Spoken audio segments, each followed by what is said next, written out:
Hello, എന്താ കേൾക്കുന്നില്ലേ? നന്ദുവിൻ്റെ phone ring ചെയ്യുന്നത് കേട്ടെടുത്തതാണ് അമ്മു.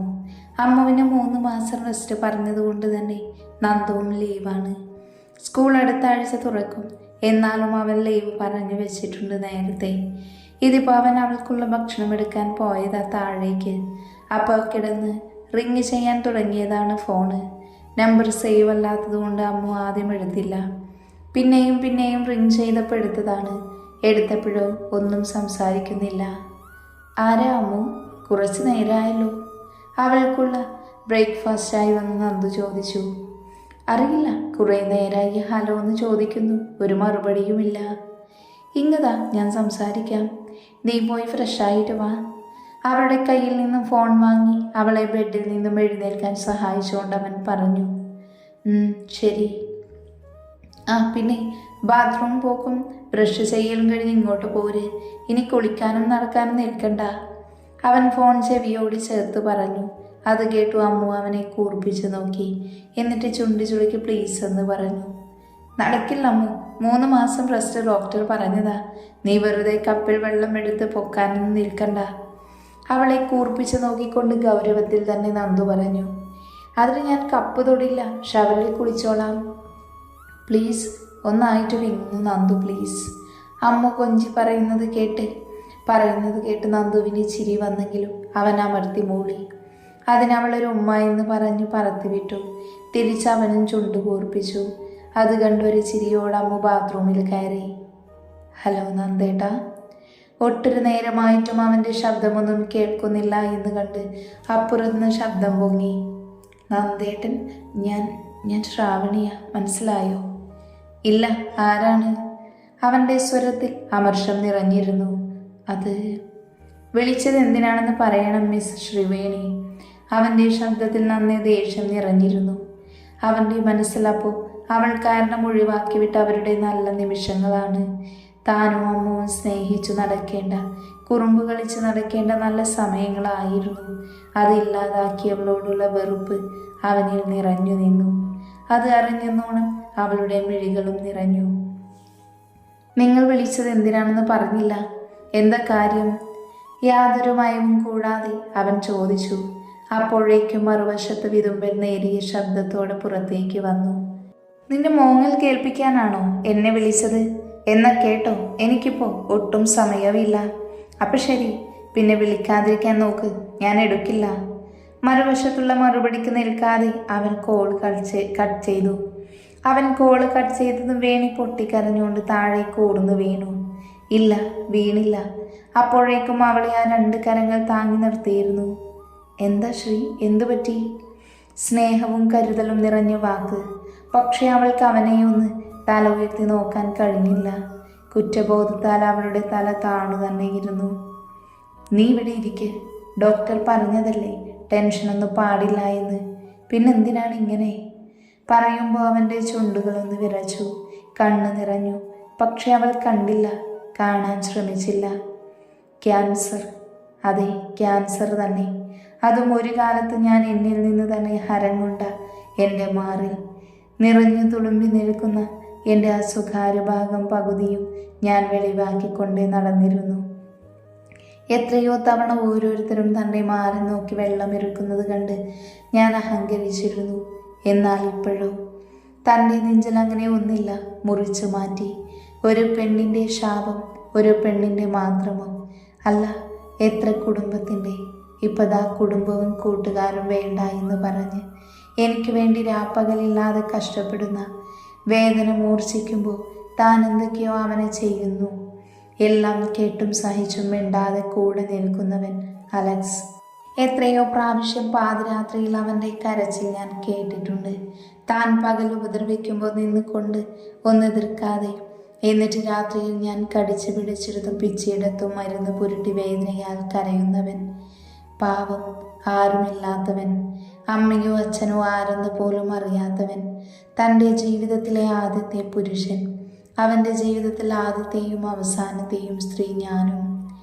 എത്രയോ തവണ ഞാൻ സ്വയം ഇല്ലാണ്ടാവാൻ നോക്കിയിട്ടുണ്ട്. പക്ഷെ അപ്പോഴൊക്കെ എവിടെ നിന്നോ വന്ന് തനിക്ക് കൂട്ടുനിന്ന് ചേർത്തു നിർത്തുന്നവൻ. ഇതല്ലേ പ്രണയം? നമ്മുടെ ഏത് പ്രതിസന്ധിയിലും കൂടെ നിൽക്കുന്നവൻ, ഏത് വിഷമഘട്ടത്തിലാണെങ്കിലും സുഖത്തിലും ദുഃഖത്തിലും താങ്ങായി നിൽക്കുന്നവൻ. അതെ, എൻ്റെ പ്രണയം ഇത് തന്നെയാണ്. പലപ്പോഴും അമ്മയുടെ സ്ഥാനത്ത് അമ്മയായും, അച്ഛനെ വേണ്ടപ്പോൾ അച്ഛനായും, ഒരേട്ടൻ, സഹോദരി, സുഹൃത്ത്, കാമുകൻ, അങ്ങനെ തനിക്ക് വേണ്ടതെല്ലാം അലക്സ് എനിക്ക് നൽകി. എന്നാൽ താനോ തനിക്ക് സുഖം കിട്ടാൻ മാത്രമുള്ള ഒരു ജീവനുള്ള മെഷീൻ. ഈ ബാംഗ്ലൂർ പോലുള്ള സിറ്റിയിൽ ഇതുപോലുള്ള മനുഷ്യരെ കാണാൻ തന്നെയില്ല. ആ സമയത്ത് ആരോ ചെയ്ത പുണ്യം കൊണ്ട് തനിക്ക് അലക്സിനെ കിട്ടിയത്. പക്ഷേ ഞാൻ തോറ്റുപോയി. അവൻ എന്നെ തോൽപ്പിച്ചു. അമ്മയും അച്ഛനും മരിച്ചപ്പോഴും താങ്ങായി നിന്നവരായിരുന്നു. എല്ലാം മറന്ന് നന്ദൻ അമ്മുവിനോട് കാണിക്കുന്ന സ്നേഹവും അവരുടെ പ്രണയവും കണ്ട് അവരുടെ ജീവിതത്തിൽ തകർത്ത് അലക്സിനെ മറന്ന് ജീവിച്ചു. എല്ലാവരും വെറുക്കപ്പെട്ടു. അന്ന് പോലീസ് പിടിച്ചപ്പോൾ അലക്സ് തന്നെ മുന്നിട്ടിറങ്ങി എന്നെ രക്ഷിച്ചു. നന്ദനത്തിൽ നിന്ന് പോരുന്നത് വരെ തൻ്റെ കഴുത്തിൽ കാണാത്ത ആലില പോലെ നോക്കി നിന്നൊരു ലോക്കറ്റ് എൻ്റെ കഴുത്തിലെ ചെന്നിൽ കോർത്തിട്ടിരുന്നു. അവനത് പുറത്തിട്ട് ഇവൾ തൻ്റെ ഭാര്യയാണെന്ന് പറഞ്ഞ് ചേർത്ത് നിർത്തി. പിന്നീട് അങ്ങോട്ട് ജീവിതം ഒരു മറച്ചിലായിരുന്നു. എല്ലാത്തിനോടും ദേഷ്യം. അലക്സിനെ കയ്യിൽ കെട്ടിയത് വെച്ച് അടിച്ചടിച്ച് കുത്തിയെല്ലാം ചെയ്തിട്ടും അവൻ നിന്ന് കൊണ്ടു എന്നല്ലാതെ ഒരു തവണ പോലും എതിർത്തില്ല. അതുകൂടി കണ്ടതും അടുത്ത് കണ്ട ഏതോ ഒരു മൂർച്ചയുള്ള സാധനം കൊണ്ട് അവനെ കുത്താൻ നോക്കിയതും അവൻ എതിർത്തു. അന്ന് ആദ്യമായും അവസാനമായും അന്ന് അവൻ എന്നെ അടിച്ചു. കവിളിൽ മാറി മാറി അടിച്ചു. പക്ഷെ അവൻ അടിക്കുമ്പോൾ എന്നേക്കാൾ കൂടുതൽ വേദന അവൻ അനുഭവിച്ചിരുന്നു എന്ന് അവൻ്റെ കണ്ണിൽ നിന്നും ഇറ്റി വീഴുന്ന കണ്ണീരിൽ നിന്ന് മനസ്സിലായി. അന്നവൻ എന്തൊക്കെയോ വിളിച്ചു പറഞ്ഞു.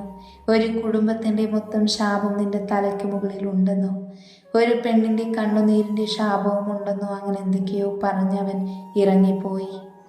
പിന്നീട് പാതിരാത്രി എപ്പോഴോ വന്ന് എൻ്റെ കവിളിൽ മരുന്ന് തേച്ച് തന്ന് കവിളിൽ മുത്തി എന്നെ വട്ടം പിടിച്ച് കിടന്നു. പിന്നീട് ഒരിക്കൽ പോലും അവൻ എന്നെ തല്ലിയിട്ടില്ല. ആവശ്യത്തിന് മാത്രം സംസാരിക്കും. പക്ഷെ ഒത്തിരി സ്നേഹിച്ചു. ആ സ്നേഹത്തിനിടയ്ക്ക് എപ്പോഴോ ആണ് അവൻ തന്നെ കണ്ടത്. മാറിലെ തുടിപ്പ്. അവൻ്റെ വാശിക്കാണ് ഹോസ്പിറ്റലിൽ പോയത്. കാണിച്ചു. Breast cancer 4ാം stage. രക്ഷിക്കാൻ കഴിയില്ല. ബ്രസ്റ്റ് റിമൂവ് ചെയ്യാൻ പറഞ്ഞു. എല്ലാം മാന്ത്രിക ലോകത്തെന്ന പോലെ ഞാൻ അറിഞ്ഞു. ഒന്നിനും പ്രതികരിക്കാനാവാതെ വേദന കൂടുമ്പോൾ മാത്രം സ്വയം വേദനിപ്പിച്ച് അലക്സിനെ വേദനിപ്പിച്ച് നടന്നു. ഒരു ബ്രസ്റ്റ് റിമൂവ് ചെയ്ത് കഴിഞ്ഞു. വീണ്ടും കുറച്ച് ദിവസം കഴിഞ്ഞപ്പോൾ എനിക്ക് മറ്റേ ബ്രസ്റ്റിൽ നിന്നും ഒരു തടിപ്പ് അനുഭവപ്പെട്ടു. അവനറിയാതെ ഡോക്ടറെ പോയി കണ്ടു. ഡോക്ടർ വിളിച്ചു പറഞ്ഞത് പ്രകാരം വന്ന അലക്സ് എന്നെ മൈൻഡ് ചെയ്തില്ല. വീണ്ടും അതേ പല്ലവി, ബ്രസ്റ്റ് റിമൂവ് ചെയ്യണം. ഇപ്പോൾ ബ്രസ്റ്റിൽ മാത്രമല്ല ലെൻസിലും പിന്നെ അങ്ങനെ തുടങ്ങി ശരീരത്തിൽ ഒട്ടുമിക്ക ഇടങ്ങളിലും ഇതിൻ്റെ വേര് പിടിച്ചിട്ടുണ്ടെന്നറിഞ്ഞു. ഇനിയുള്ള ആയുസ് വേദന നിറഞ്ഞതായിരിക്കുമെന്ന് മനസ്സിലായി. തൻ്റെ ചെയ്തു പോയ തെറ്റുകൾക്കുള്ള ദൈവം തന്ന ശിക്ഷ. പക്ഷെ ഞാൻ ഭാഗ്യവതിയാണ്. അലക്സിനെ പോലുള്ള ഒരു തോഴിനെ കിട്ടിയ ഞാൻ ശരിക്കും നിർഭാഗ്യവതി. അങ്ങനെ എന്തൊക്കെയോ ആലോചിച്ച് വീണ് കിടന്നു. അവളുടെ അടുത്ത് തന്നെ അവനും അവളെ തൊട്ടൊഴിഞ്ഞ് കണ്ണീരും പേരുന്നു.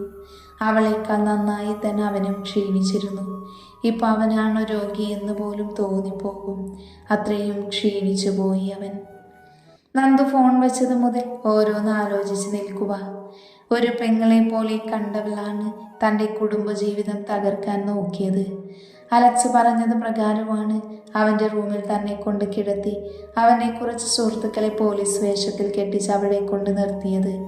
അവൻക്ക് അവൾ ജീവനായിരുന്നു, പ്രാണനായിരുന്നു എന്നൊക്കെ മനസ്സിലായത് അവൾ ഇന്നൊരു ക്യാൻസർ രോഗിയാണെന്ന് അറിഞ്ഞിട്ടും അവളുടെ ആട്ടും തുപ്പും കേട്ട് അവളുടെ ഉപദ്രവം സഹിച്ച് ഒരു കുഞ്ഞിനെ പോലെ നോക്കുന്നത് കണ്ടിട്ടാണ്. അതെ, ഒരിക്കൽ അവൻ വിളിച്ചത് പ്രകാരം താൻ പോയിരുന്നു ബാംഗ്ലൂരിലേക്ക്.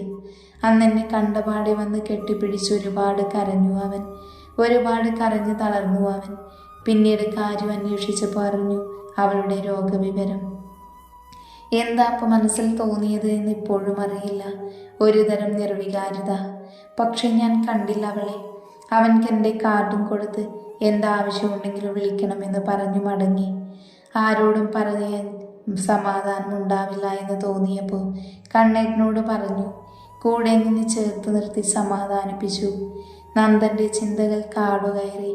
പെട്ടെന്നാണ് അവൻ ഓർത്തത് ബാത്റൂമിൽ പോയ ആളുടെ വിവരമൊന്നുമില്ലല്ലോ എന്ന്. പെട്ടെന്ന് അവൻ്റെ നെഞ്ചിലൊരു കൊള്ളിയാൾ മിന്നി. ഈശ്വര, എൻ്റെ അമ്മു എന്ന് പറഞ്ഞ് അവൻ ബാത്റൂമിലേക്ക് ഓടി. അവളോട് ലോക്കിടരുതെന്ന് പറഞ്ഞത് കൊണ്ട് തന്നെ അവൾ ലോക്കിട്ടില്ലായിരുന്നു. ബാത്റൂമിലെ ഡോറ് തുറന്ന് അകത്തു കയറിയ നന്ദന് അകത്തെ കാഴ്ച കണ്ട് വായിലെ ഉമിനീര് പറ്റി. ഈ പെണ്ണിന് എന്തിനുള്ള പുറപ്പാടാ? മനുഷ്യൻ്റെ കൺട്രോൾ കളയാൻ. അവളെ നോക്കുന്നതിനനുസരിച്ച് അവൻ്റെ ശരീരം ചൂട് പിടിക്കാൻ തുടങ്ങി. ഇതൊന്നും അറിയാതെ ആ ഷവറിൽ നിന്നും വരുന്ന വെള്ളത്തുള്ളികൾക്ക് താഴെ തൻ്റെ നഗ്നമേനിയിൽ തഴുകി തലോടി കണ്ണടച്ചു നിന്നു അവൾ. ഇതേ സമയം ഇന്ദ്രൻ ജാനിയും. ഇന്ദ്രൻ കുളിക്കാൻ കയറിയ സമയത്ത് ജാനി റൂമിലേക്ക് വന്ന് അവനെ വിളിക്കാൻ. തലേന്ന് ഒരുപാട് സംസാരിച്ച് മനസ്സിലുള്ള ഭാരം ഇറക്കി വെച്ചത് കൊണ്ടായിരിക്കും താൻ എഴുന്നേറ്റതൊന്നും അറിയാതെ ഉറങ്ങിയത്. പാവം, ഒരുപാട് വേദനിച്ച് കാണും. അവൾ ഓരോന്നോർത്ത് ജനലരികിൽ പോയി നിന്ന് പുറത്തേക്ക് നോക്കി നിന്നു. അറിയില്ല, അമ്മയോട് ആദ്യത്തെ പോലെയുള്ള സംസാരിക്കാൻ കഴിയുന്നില്ല. എന്തോ ഉള്ളിൽ നിന്നും ഒരു ദേഷ്യം. ശരിയാണ്, അമ്മയുടെ അനുഭവങ്ങളാണ് അങ്ങനെ ചെയ്തത്. പക്ഷെ അച്ഛൻ ചേർത്ത് നിർത്തിയില്ലേ അമ്മയെ? പക്ഷെ ദേവേട്ടനോ ആ പാവത്തിന് തന്നിൽ നിന്നും കിട്ടേണ്ട അമൃത് വരെ നിഷേധിച്ചില്ലേ അമ്മ? എന്നിട്ടോ തൻ്റെ പ്രശ്നങ്ങളൊക്കെ മാറിയപ്പോൾ ചേർത്ത് പിടിച്ചോ? ഇല്ലല്ലോ. അതെന്താ അങ്ങനെ? അച്ഛൻ എത്രയൊക്കെ ചേർത്ത് നിർത്തിയെന്ന് പറഞ്ഞാലും എത്രയൊക്കെ ഏട്ടനമ്മയെ ഇഷ്ടമാണെന്ന് പറഞ്ഞാലും അമ്മ ചെയ്തത് തെറ്റ് തന്നെയാണ്. ജാനിയുടെ ചുണ്ടുകൾ പരിഭവത്താൽ കൂർത്തു വന്നു. പക്ഷെ ഞാൻ അമ്മയോട് എന്തെങ്കിലും പറഞ്ഞാലോ, എൻ്റെ മുഖമൊന്ന് മാറിയാലോ എൻ്റെ ദേവേട്ടൻ വിഷമിക്കില്ലേ? വയ്യ, എനിക്കെൻ്റെ ദേവേട്ടനെ വിഷമിക്കാൻ വയ്യ. ഒരുപാട് വിഷമിച്ചതാ. ഇപ്പോഴും എന്തൊക്കെയോ വിഷമങ്ങൾ ഉണ്ടതാനും. ഇനിയും വയ്യ. ജാനിയുടെ മനസ്സിലെ വിഷമം മുഖത്ത് വ്യക്തമാണ്. അതിനാൽ തന്നെ അവളുടെ കൈകൾ ജനൽ കമ്പിയിൽ മുറുകെ അഴിഞ്ഞുകൊണ്ടേയിരുന്നു. കണ്ണുകൾ വിദൂരതയിലേക്ക് നീണ്ടുപോയി. ഇന്ദ്രൻ കുളിയഴിഞ്ഞ് ബാത്റൂമിൽ നിന്ന് തലയും തുവർത്തിറങ്ങിയപ്പോഴാണ് വിദൂരതയിൽ നോക്കി എന്തൊക്കെയോ ചിന്തിച്ചു നിൽക്കുന്ന ജാനിയെ കണ്ടത്. അവന് മനസ്സിലായിട്ടുണ്ട് അവൾ എന്തോ ചിന്തിക്കുന്നതെന്ന്. അവൻ്റെ ചുണ്ടിൽ ഒരു പുഞ്ചിരി വിരിഞ്ഞു. അവൻ പതിയെ ശബ്ദമുണ്ടാക്കാതെ അവളുടെ പിറകിൽ പോയി നിന്നു. സാരിയുടെ പിഴവഴി കൂടെ കാണുന്ന അവളുടെ ഇടുപ്പിൽ കൂടെ കൈയിട്ട് അവളെ തന്നിലേക്ക് അടുപ്പിച്ചു നിർത്തി. പെട്ടെന്നുള്ള പ്രവൃത്തി ആയതുകൊണ്ട് തന്നെ ജാനി നന്നായി തന്നെ പേടിച്ച് കണ്ണുമിഴിച്ചു. പിന്നെ കണ്ണുകൾക്കൊപ്പം തന്നെ ചുണ്ടും വിരിഞ്ഞു. ഇങ്ങനെ കണ്ണുമിഴിക്കാതെ പെണ്ണെ, ഒരു കാറ്റുപോലെ അവൻ മന്ത്രിച്ചു. അവൻ്റെ ചുണ്ടിൽ നിറഞ്ഞ പുഞ്ചിരിയിലേക്ക് തന്നെ അവൾ നോക്കി നിന്നുപോയി. അവൻ്റെ ചുണ്ടിൽ ഇതുവരെ കാണാത്തൊരു തിളക്കം ചുണ്ടിൽ മാത്രമല്ല മുഖത്തും. അവനും അവളെ തന്നെ നോക്കി കാണുമായിരുന്നു. പതിവിലും അധികമായി സീമന്തരേഖയിൽ നീട്ടിവരച്ച കട്ടിയിലുള്ള കുങ്കുമം, പതിവില്ലാത്ത രീതിയിലുള്ള കട്ടിയിൽ എഴുതിയ ഉണ്ടക്കണ്ണും, ചായം തേച്ചിട്ടില്ലെങ്കിലും ചുവന്ന് തുടുത്തു നിൽക്കുന്ന ചാമ്പങ്ങ അതരവും. അവൻ്റെ ശരീരം ചൂട് പിടിക്കാൻ വേറെ ഒന്നും തന്നെ വേണ്ടിയിരുന്നില്ല. അവൻ്റെ മാറ്റം അവനോട് ചേർന്ന് നിൽക്കുന്ന ജാനിക്ക് മനസ്സിലായി. അവളുടെ ചുണ്ടുകൾ വശ്യമായി വിരിഞ്ഞു. അതുവരെ അവളുടെ മനസ്സിലുണ്ടായിരുന്ന പിരിമുറുക്കം അഴിഞ്ഞ് വേറെന്തൊക്കെയോ ആഗ്രഹിച്ചു തുടങ്ങി.